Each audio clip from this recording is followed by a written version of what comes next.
Bom, gente, estamos no episódio 14 da montagem do meu NICE. E eu resolvi fazer esse vídeo aqui meio que interrompendo para fazer perguntas e respostas. Ou comentários dos comentários. Não sei, mas eu separei alguns aqui que eu acho que vale a pena dar uma comentada. Dá uma olhada. Primeiro eu quero começar agradecendo todos os comentários positivos de vocês. Vê, os caras comentaram juntos. O meu dia é mais feliz quando abro o YouTube e vejo um vídeo desse canal maravilhoso. Valeu. Não tenho perguntas no momento, mas estou adorando a série, mesmo sabendo que pouco provavelmente irei usar o NICE. Olha, eu entendo na dica de nada de TI e adoro a sua condução narrativa, edição e carisma. Carisma. Tá aí um elogio que eu nunca recebi. Bom, sintam-se todos agradecidos e muito obrigado por todos os comentários positivos. Eu leio todos. E aí, vamos para a primeira pergunta. Qual o modelo da sua cadeira? Tem tudo a ver com o NICE. Não tô zoando não. Vê só. Essa cadeira aqui é da Flexform. Chama-se Flextropic. Eu comprei ela em 2006. Na época eu pesava uns 120 quilos e eu queria uma cadeira que fosse robusta para me aguentar e ao mesmo tempo tivesse essa malha aqui para aguentar o calor da minha cidade. O Jô Soares usava uma cadeira chamada Iron Chair, que ela é muito famosa, da Herman Miller. Mas obviamente que o preço dela era proibitivo para mim. Então essa Flexform criou essa cadeira que é uma prima pobre da Iron Chair. Ela custa, sei lá, um quarto do preço. A Iron Chair, 15 mil, 13 mil, 11 mil. Flextropic, 5 mil. Nossa. Na época eu paguei 1.000 e pouco. E foi um dos maiores investimentos que eu fiz para minha coluna. Só que olha só.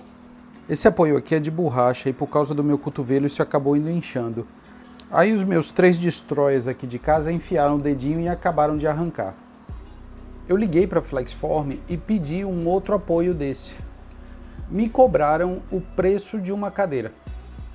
Uns 1.000 e cacetada. Obviamente que eu não comprei. Mas essa história ela é muito parecida com a ideia do NICE. Se eu comprasse um NICE pronto e precisasse fazer qualquer upgrade, seja de memória ou processador, eu teria que vender o NICE completo ou não ia conseguir ou qualquer manutenção ia ser muito cara. Então a minha ideia principal de fabricar o NICE vem exatamente dessa capacidade de atualização, manutenção, a qualquer momento eu posso fazer um upgrade. Então toda vez que eu olho para minha cadeira, que eu vou sentar nela, eu lembro exatamente por que eu estou fazendo esse NICE.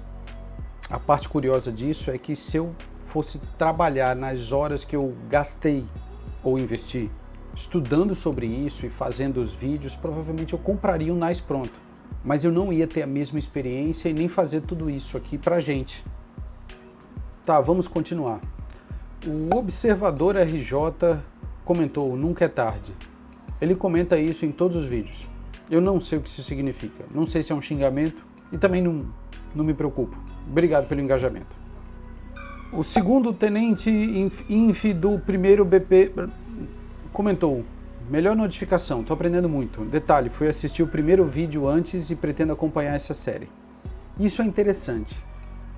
É importantíssimo entender que isso é uma série porque não existe uma resposta simples para uma pergunta com muitas variáveis. Por exemplo, qual o melhor NICE? Velho, depende.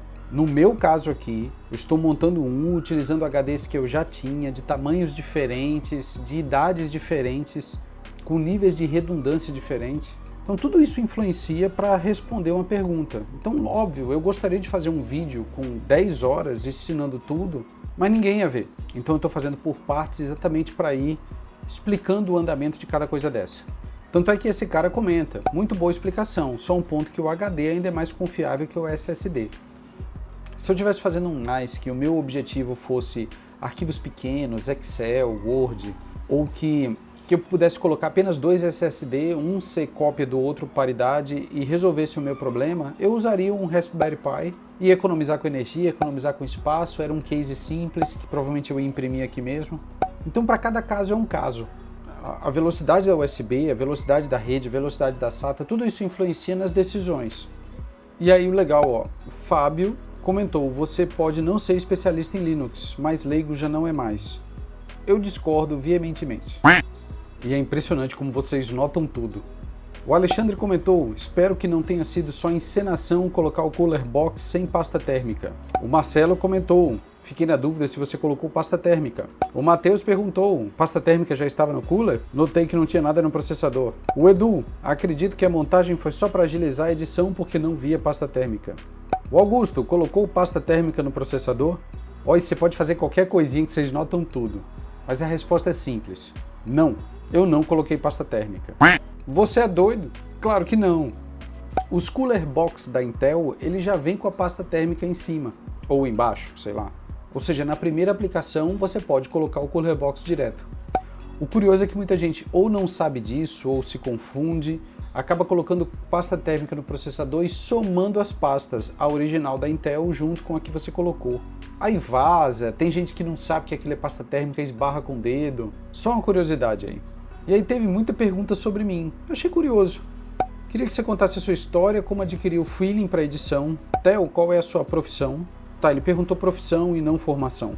Essa série tá ficando muito boa, mas essa conversa de que não trabalha com TI deve ser mentira sua. Testar a fonte com um clipe de papel é coisa de TI raiz. Acredito que tu é um TI disfarçado. E aí, só complementando, você é um grande apresentador e transforma temas simples em algo empolgante. Seria bom se seu dia tivesse umas 54 horas. Tá, minha profissão atualmente eu sou professor. Eu sou professor de desenho técnico e computação gráfica para construção, arquitetura, engenharia. Só que o primeiro curso que eu fiz foi engenharia eletrônica. Claro que eu não durei, aquilo ali é coisa de doido. E quando eu era novo, meu primeiro emprego foi como técnico de informática. Não confunda, quando a galera fala TI aí é tecnologia da informação, ou seja, quem é de ciência da computação. Eu só era um montador de computador. Eu só fazia montar computador, formatar, colocar o sistema operacional, trocar uma peça ou outra e prio. Eu não me metia, por exemplo, com solda, trocar chipset, BGA, nada disso. Não era nada que um curioso não faz hoje, como qualquer um de vocês. Inclusive, na época, a gente comprava as peças em distribuidores que a gente tinha que se cadastrar como técnico ou lojista. Não tinha o acesso que a gente tinha às lojas de informática que a gente tem hoje. Alguns anos antes de eu trabalhar com isso, os gabinetes não tinham nem botão de reset, porque era perigoso demais colocar o botão de reset para o usuário. Aquela coisa da falha de energia enquanto o computador está ligando e tal. Lógico que todo mundo foi aprendendo, mas histórias da época eu tenho um bocado. O cara é marido, pai, marceneiro, editor de vídeo, designer gráfico, trabalha com informática e eu aqui assistindo ele enquanto como pão com café sem saber o que eu quero ser quando terminar o médio. Complexo. Midoria, não sei como é que se pronuncia. Nem se preocupe, você está no caminho certo. Provavelmente você deve ser novo e nessa época eu me interessava por coisas diferentes dos outros. Então pode ficar tranquilo, quando você terminar o ensino médio, a vida vai te orientar. Aí vamos falar um pouco das impressões. Rapaz, com essa mesa da impressora e PLA não precisa de cola. Discordamos veementemente. Minhas primeiras impressões, a primeira linha simplesmente não colava. Só depois que eu comecei a botar cola de bastão, começou a colar. Agora o meu problema é outro. Tá colando muito. Enfim, ele deixou uma dica aí para usar uma base e com certeza eu vou seguir. Poderia ter usado fita dupla face. Vocês não conhecem os monstrinhos que eu tenho aqui em casa. Com dupla face não demoraria 10 minutos até um deles ir cutucar e retirar uma das letras do Zaré. O Vinícius perguntou, o ideal não seria tirar levemente quente ainda? Eu também achava, mas eu já estou questionando meus conhecimentos de física. Quando a mesa está meio quente, a peça fica grudada lá que não sai nem por reza brava. Você precisa gelar ou esperar esfriar ou, no meu caso, colocar no congelador, ter alguma retração ali por causa da variação térmica para poder conseguir descolar. Surreal. O Fernando comentou, você é um brasileiro diferenciado. Como configurar, como usar e principalmente como resolver os problemas, isso é raro. Assim como vocês, eu sou brasileiro. E brasileiro não desiste nunca. E aí, complementando, o Daniel comenta. Ele faz um comentário meio comprido, mas tem uma parte que eu achei interessante. Vou até baixar os vídeos antes que você empacote e venda como curso. Mas se adicionar mais conteúdo, você é obrigado a comprar. Podem ficar tranquilo, não tenho pretensão nenhuma de fazer um curso sobre NAS. Eu não tenho nem autoridade e capacidade para isso. E na verdade fazer um curso sobre NAS iria contra a minha própria ideologia. Véio, o cara que fez o Open Media Vault fez de graça para ajudar a comunidade. Moderadores de fórum, desenvolvedores, programadores, tanta gente que trabalha e está fazendo isso em prol de todo mundo. E eu acho que eu estou fazendo uma pequena parte. de tentar fazer essas instruções em português, não só para eu me lembrar no futuro, mas para ajudar quem queira. Eu acho que se essa galera que está ajudando fosse organizado por pastas, teria uma pasta lá dos programadores, os desenvolvedores, os testadores alfa, beta, os moderadores. Provavelmente eu estaria numa pasta lá, os energúmenos. Se Theo conseguiu instalar em menos de 10 minutos, está aprovado e pode liberar o release. Aí o Gustavo Corrêa pergunta, como é que vai ser o uso do seu NICE? Você vai trabalhar diretamente com os arquivos? Vai ter alguma ferramenta desses softwares que vai fazer a sincronização? Aliado a isso, o Luiz comenta, seria interessante um episódio mostrando funcionando tudo. Tá, minha ideia é de fazer um episódio mostrando a instalação, o uso, ou talvez separando isso em dois para cada plugin que eu estou fazendo. Então deve ter mais uns 10, 15 plugins aí reservados, então teremos mais uns 10 ou 15 vídeos. O vídeo, por exemplo, da sincronia que ele comenta, vai ser um dos próximos, que é o que vai fazer para sincronizar os arquivos do meu computador, que é onde eu trabalho, com o servidor, que é onde eu vou acessar remotamente pelo meu notebook, pelos outros computadores ou pelo meu celular, que é diferente da nuvem. A nuvem eu pretendo usar o Nextcloud ou o OnCloud.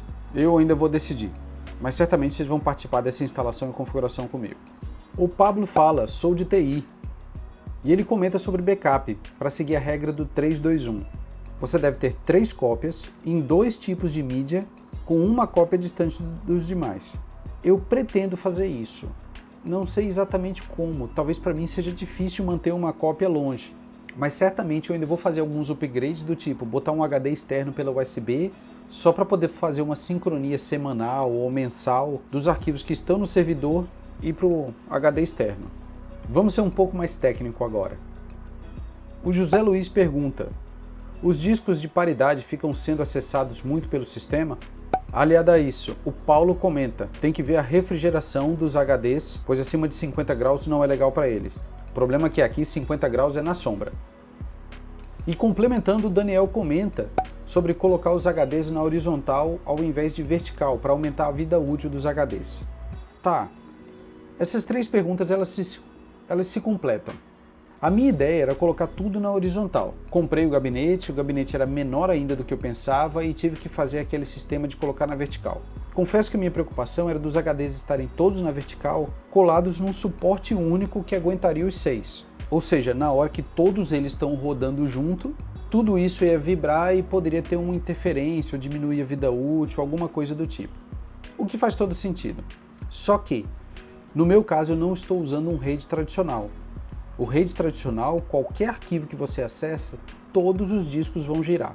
Eu estou usando o Snap RAID, então ele vai trabalhar com cada disco por vez em prol da velocidade. O que é uma coisa boa para mim. Ou seja, estou acessando um arquivo grande, é só aquele HD trabalhando. A paridade, por exemplo, ela só vai trabalhar de madrugada caso tenha alteração nos arquivos. Então isso faz com que eu me sinta muito mais tranquilo em relação ao acesso todo dos HDs o tempo todo. Até para a temperatura. Imagina todos os HDs rodando juntos dentro de um case pequeno. A única coisa que me tranquiliza é saber que nos NICE comerciais os HDs são na vertical de qualquer forma. Então não deve ter muito problema. Isso é só mais um exemplo daquela história de que cada problema tem uma solução extremamente específica. Se eu não estivesse usando o Snap RAID, eu provavelmente não pensaria num case tão pequeno, ou poucos HDs, ou tamanhos diferentes, enfim, está tudo conectado.